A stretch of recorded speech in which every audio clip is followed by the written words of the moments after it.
Rembrandt Communications helps you boost sales, awareness, and credibility fast with a unique combination of SEO, copywriting, content marketing strategy, and public relations.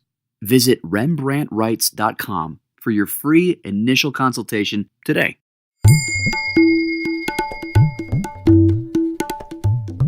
Hi, everybody. Welcome back to Simplify Your Small Business. I'm David Wolf here, as always, with Melanie Rembrandt. She is the small business PR expert. Melanie, hello. Hi, David. How are you today? Great to be with you, furthering our simplification of the planet in the small business arena. I love the work we're doing here. I'm learning every day. You know, you've got so much to share. In this podcast, we're going to talk about too many tweets are for the birds. How to use social media wisely. Another great headline. So what are we talking about here, Melanie?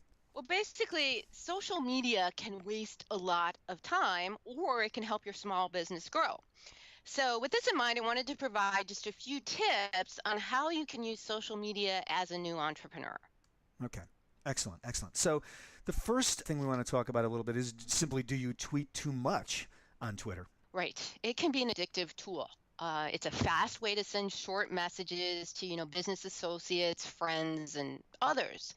And, you just enter, up to 280 characters and post. Yeah. And everyone instantly gets your update. It's great for getting your particular message out. It's fun, but you have to remember it can be addictive. And so to avoid wasting time, you want to make sure you only accept legitimate followers. You want to also try to follow a social media calendar and schedule some posts in advance, or know what you're going to talk about in advance, so you're not just posting any old thing. And there's also programs out there to help you, like Social Oomph and Hootsuite, etc.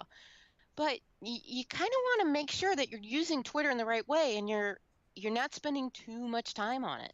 All right, excellent. The other question, I have a question for you, Melanie, about Twitter and really about all these social media streams. Do you monitor, do you suggest, or do you do this as a PR professional? There are platforms out there that you can monitor multiple streams of social media. Is that the way you approach this, or do you prefer to go out to each one and log in and sign in individually and monitor them that way? I use them both. Usually the search engines like it when you use each of the social media venues directly. And sometimes you can get a lot of information directly from using Twitter, Facebook, etc., as opposed to one of those tools out there that makes it easy. So I actually use a combination of both, but it really just depends on what you're trying to get out of social media, how much time you want to spend on it, who's posting for you, etc. Okay. Next point is, should you be on Facebook? So some questions around that. Yes, there's a lot of social media out there, LinkedIn, Instagram, Twitter, etc. And sometimes you can get overwhelmed. And, a lot of people say, well, should I be on Facebook or not? Well, it depends on where your customers are. Are your customers using Facebook? If not, then you probably don't want to spend a lot of time being on Facebook. You might want to have a presence, but it might not be a priority. So instead of just jumping on the bandwagon and being on Facebook and all the other social media venues, you really have to look in to see if your customers and potential customers are using it as well. Excellent. And finally, I guess a similar question about LinkedIn. And again, you want to be fishing where the fish are for your business, right?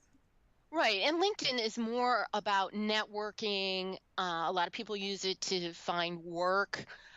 Basically, though, people will go to LinkedIn to look at your profile, and you want to make sure you have a professional profile set up.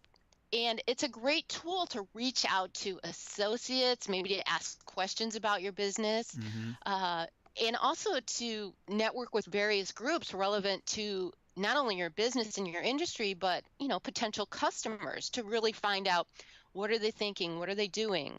So you can reach out to people. You just want to make sure you don't bug them, and be real about it. There's that instant note on LinkedIn, oh, I want to be part of your network, and you just click it.